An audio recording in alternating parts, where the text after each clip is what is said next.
What's up? My name is Asian Psycho, or ToeSniper98.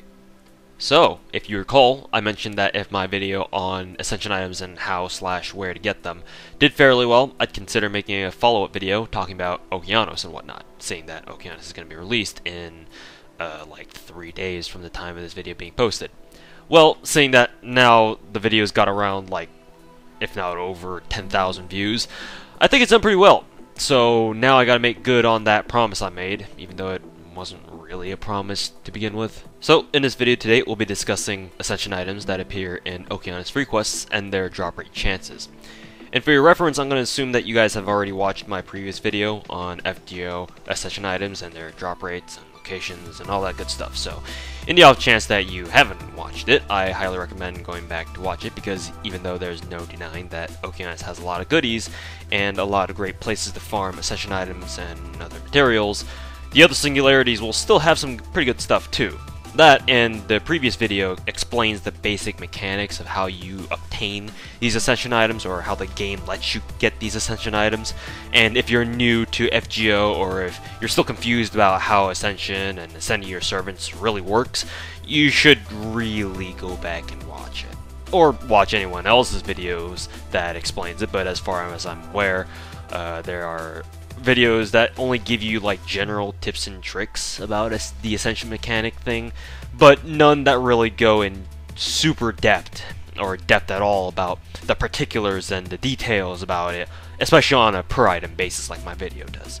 Now that we've got that little bit of self-advertising out of the way, let's get started with Okeanos and the Ascension items you can farm there. First, let's talk about the Ascension items that you can only farm in Okeanos when it releases, since that's obviously more important, or the Ascension items that you can't farm in the first 3 singularities. And these 3 are Meteoric Horseshoes, Meteor Horseshoes, or just plain old horseshoes, I guess.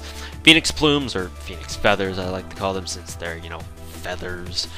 And finally, Snake Eyes, or Snake Jewels, but I don't know why they call them Snake Jewels, because the damn thing clearly has an eye in them.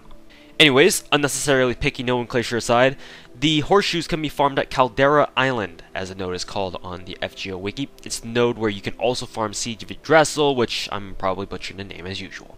So in case you also need Siege, you can farm both of them at the same time here. The Centaur enemies, there's 4 of them on this node, so in other words 4 chances to have a Horseshoe drop. Drop these Horseshoes, presumably as gold box drops, since the Horseshoes are the same tier of Ascension items as the Seeds are, according to the game. The other enemies that come with the Centaurs are werewolves, and conveniently enough they're all sabers, and while the Centaurs are riders, so it's a good idea to bring along archers and assassins if you want to farm for Horseshoes here in this node. Do be careful, since all the enemies on this node, or in this node I guess, have over 23,000 HP, or not I guess if you're lucky enough to have a Lancelot with limit broken K-scope. Your overall drop rate for the Horseshoes is going to be 12.4%. Now normally I'd say that these aren't terrible odds, but since we're only focusing on Okeanos in this video, which means that I've got time to go to deeper specifics, you need to consider the fact that this node requires 17 AP per free quest run. So while the odds itself, or themselves I guess, aren't fucking 2.7% like a certain other Ascension item, it does cost a lot AP wise, but considering the fact that there's no other place in the game that you can just readily farm Horseshoes at your own leisure I guess, whichever you pronounce it, it's not like you have a choice. I just feel obligated to let you know about this because, me personally, I believe firmly in making educated, calculated risks with the knowledge of all the parameters that you can take into account into a situation, and if you think it's worth dumping 17 AP per run of Caldera Island for a 12.4% chance to get a Horseshoe, then now you know what you're dealing with. Next up, the Phoenix Feathers. You get these at the Bountiful Sea node, where, just like the 30 AP Wednesday Monster Hunt Daily, or Thursday for you EU folks, you fight the Amazons, who, like I talked about in the previous video, are the enemies who drop seeds or feathers, the bronze tier enemies and the silver and gold tier Amazons, respectively. The Amazons in this node, just like the daily, occupy all 3 classes of the Knight group, with 2 sabers and 1 lancer in the first wave, 2 lancers and 1 archer in the second wave, and a lancer and an archer in the final wave. And they all have over at least 23,000 HP too, with the toughest enemy having over 81,000 health. So definitely bring your strongest servants if you're feeling brave enough to farm feathers from this node. Unfortunately, I don't have an exact drop percentage or drop rate chance that I can give you because the spreadsheet that I use for reference to pull all these seemingly random numbers from you to throw at you to sound smart doesn't have enough room to fit another entry for the Okeanos node. But I would assume that they wouldn't leave out a node that has a higher drop rate chance than the ones that are already listed. And the lowest number they have under the Phoenix Feather listings is 11.4%. So it's safe to assume that it's something below that here on this node. Depending on how much worse the drop rate is, it might actually still be better to farm feathers from that 30 AP daily I just mentioned earlier than it is farming it from this node. Still, you should also keep in mind that while there are only 3 of the silver or gold tier Amazons who could potentially drop you feathers, given the fact that more often than not in the Monster Hunt daily they do show up in right now, before the Okeanos release, you only run into the gold tier Amazon as the final boss, you at least consistently have more chances to get a feather drop from the Amazons in this Bountiful Sea node than in the daily, since the daily has random enemy spawns and you might not always get the silver tier Amazons to fight in the second wave of that daily. Not that they have a great chance of dropping you anything anyway in the first place. And lastly, just like when we were talking about the Horseshoes, it costs 18 AP to run the Bountiful Sea node once, which is obviously a lot of AP, don't get me wrong, but at least you will be gaining a lot of bond points for your servants, since one run gives you 615 bond points for all your servants in your party, except for your support, of course, making this node the best place, the single best place to farm BP once Okeanos drops. And just to put that in perspective real quick, you can also get 615 BP for completing one run of any of the 40 AP dailies in Chaldea Gate right now. So yeah, 18 AP over 40 AP. Less than double compared to what you usually have to commit in order to grind BP like that. Not bad, isn't it? And finally, Snake Eyes, or Snake Jewels, if that's what you prefer calling them. The Reef Waters node also has 3 Lamia and 1 Naga, who are the enemies that drop the Snake Eye item. Apparently 4 is the magic number here in the Singularity when it comes to new Ascension items that are made farmable in the release of Okeanos. Don't know why, don't ask me, I didn't make the game. You'll also be fighting a few skeletons, the same ones that you fight in places like Germania or in the Fuyuki Singularity. But while they're a little bit tougher overall, the Lamia and the Naga are the ones that you need to worry about, since they all have at least 33,000 HP, with the Naga boss having over 70,000 HP. Luckily, just like in Caldera Island, the enemies only consist of 2 separate classes, the skeletons all being archers, and the snake dudes, wait, I think they have tits, all being casters. So naturally, it'll be in your best interest to stack a party with strong lancers and riders. The drop rate for Snake Eyes is pretty good, at 16%, and the AP cost is the same as the Caldera Island node 2. A hell of a lot better than the sadistic 1.5% in the 30 AP Thursday Monster Hunt daily that we've been dealing with the past 3 fucking months. So, hopefully you're starting to see a pattern here. The more AP a node requires, the tougher the enemies that show up there get, and most importantly, the higher the drop chances for the Ascension items that they could potentially drop get. Of course, generally speaking. Now let's talk about the Ascension items that are available for farming in the Okeanos free quests that aren't new, starting with the Dragon Fangs. And if I sound like I'm getting all stuffy for some reason, then you'd be right, I am getting stuffy, or my nose is getting really stuffy mid-commentary, which is not very good. At least not for me. No, not you, Siegfried, get the fuck out of here. The Wyvern Island node, where all you fight are dragons, have by far the highest drop chance at a whopping 50.1%. So in other words, half your runs here, like barely over half, but still half, are predicted to give you at least 1 Dragon Fang each and every single time you run it. It is the least expensive AP-wise out of all the nodes we've been talking about in this video so far, at only 14 AP. And the dragons that show up that you need to fight to farm these fangs, while they're the toughest dragon enemies we've ever faced on a free quest so far, they still generally have the lowest health pools compared to all the other enemies we've been talking about so far. Take a shot every time I say so far. With a boss dragon or wyvern at the end, or whatever you want to call it, having only over 52,000 HP, only in air quotes. There is also another node where wyverns do show up and can drop you fangs, and it's the Island Marked on the Map node. And no, I'm not kidding, that's literally what it's called. That yields a decent 37.7% drop rate and costs slightly less at 13 AP rather than 14. Big difference there. But it's kind of hard to argue in favor of farming this node when you've basically got another one on the same map that gives you Dragon Fangs on what's essentially a coin flip.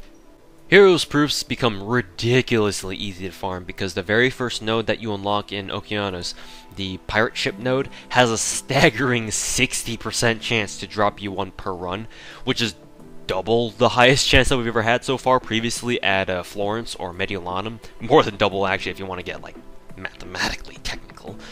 The pirates there do have a lot of health for just being simple pirate mobs, but if you farmed Marseille for hero proofs where you have to fight that one zombie soldier or whoever with like 19,000 health or something like that, then this pirate ship node should be a cakewalk for you. And again, just like Dragon Fangs, there are other nodes where hero proofs can drop, but again, why bother with those when this node not only has the highest drop rate chance, but also costs the least AP to farm if hero proofs are what you're mainly farming for.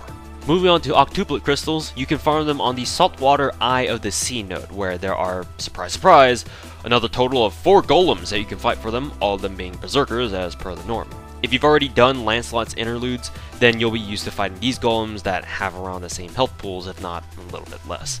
Oh yeah, there are some pirate enemies with them, but seriously, who the fuck cares about them? The crystal drop rate still isn't great at all things considered, because even though it is a higher 11.1% compared to the roughly 7% at Gaul and Septim, keep in mind that this node needs 14 AP to run, so according to the math on the spreadsheet, it turns out to be more or less roughly the same amount of AP that you'll need to commit before you see a single crystal drop. So in the end, you might as well just keep farming Gaul for crystals, since the enemies there are generally easier to deal with than the golems and pirates in Okeanos, I guess. Seeds also have a much increased drop rate of 30.8% at the Bountiful Sea node, the same node where you fight the Amazons for a chance to get Phoenix Feathers. You could also farm them from Caldera Island, the same node where you fight the Centaurs for their Horseshoes, but since their drop rate isn't listed on the spreadsheet, and because a 30% or 30.8%, sorry, drop rate is the lowest on the spreadsheet there under the Seeds entry, let's assume that it's got a slightly worse rate at Caldera Island compared to Bountiful Sea, so make of that what you will. Lastly, Ghost Lanterns can be found at the Sea of Storms, or the Stormy Seas node, where just like at Mount Etna in Septim, you're fighting nothing but spooky ghosts who've got a lot of health, so bring double Waybirds if you feel like it. No, seriously, that might actually be the meta for farming this node. As for the drop rate itself, you've got an overall 22.3% chance to get a lantern per run, more than double that of the chance that you get at Mount Etna. And since you're committing less than double the AP cost for the Okeanos node compared to the Septim node, it's a worthwhile trade. Oh, and I know I'm forgetting about the Void's Dust, and it's on purpose because according to the spreadsheet, the nodes in Okeanos that potentially drop Void's Dust have less than 18.8%, which is the drop rate chance you have at Massilia in Septim.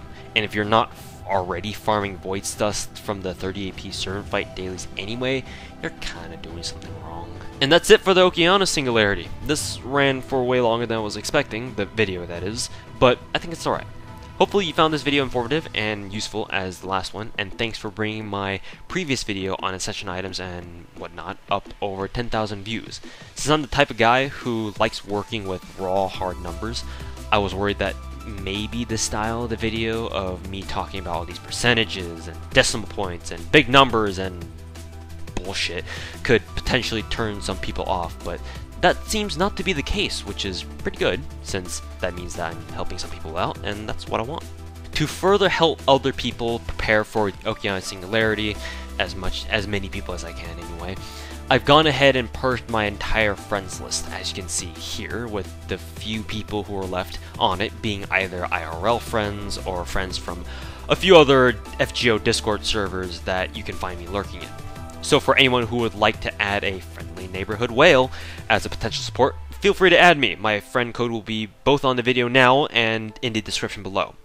I'd also like to ask that if you do send me a friend request, please leave a comment here on this video telling me your FGO name so that I can make sure that you're one of the people from my YouTube videos and not some rando trying to add me after they've just started the frickin' game with no support list except Matthew in the first slot. And yes, I did just call her Matthew, fight me. I do want to make a disclaimer about my friends list. I'm the kind of guy who can't say no if someone messages me personally and asks to be on my friends list. So I will eventually begin replacing people once my friends list fills back up again. So in case I add any one of you and suddenly you realize that I'm not on your friend list anymore, then that's why. So because of this, there are a couple ways to, let's say, improve your chances that you won't be the one who gets removed when I go through my friends list to find someone to replace with a new guy. The most important one is just to stay active. I usually target people who haven't logged in for a day or more, since to me it means that they don't play the game, which means that potentially they don't use any of my servants that would, you know, give me friends points. So why have them on my list if they're just going to take up space and deny someone else who can not only use my support list but also give me friends points in the process. So basically, the more active you are, the better your chances, though it might get to the point where everyone is active, so just keep in mind this little tip is never a guarantee. To better your chances though, I usually look for high level berserker servants to use on my support slot whenever I play. So if you've got strong berserkers, I'll be less inclined to remove you, especially if I find myself using your servants, you know, frequently.